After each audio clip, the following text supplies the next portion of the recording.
យ៉ាងនេះពាក់ព័ន្ធទៅនឹងយើងជាប់គេហៅថា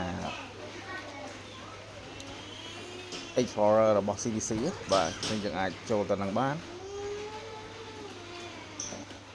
បាទបន្តមកទៀតយើងចុចកន្លែងនេះណាកន្លែងខ្ញុំកវីហ្នឹង summary ហ្នឹងបាទចុចឡើងមក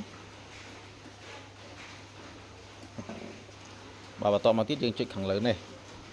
បន្តមកទៀតយើងវាយបាទវាយប៉ុណ្ណេះក៏បានដែរ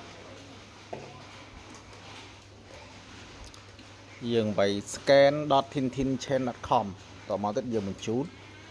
ពេលដែលយើងបញ្ជូនវានឹងចូលមកបែបនេះបន្តមកទៀតអ្វីដែលយើងត្រូវការយើងចុច connect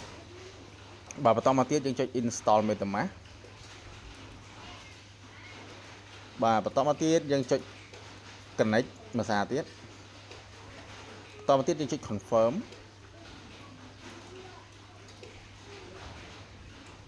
បាទបន្ទាប់ពីចុច confirm ទទួលបានជោគជ័យអញ្ចឹងយើងចូលមកកន្លែងខ្ញុំកវិសមកនៅឈឹងខាងក្រោមហើយឈឹងខាងឆ្វេងហ្នឹងបងប្អូនបាទចុចប៉ាំងមកនេះយើងនឹងបាន CTC មួយហ្នឹងហើយ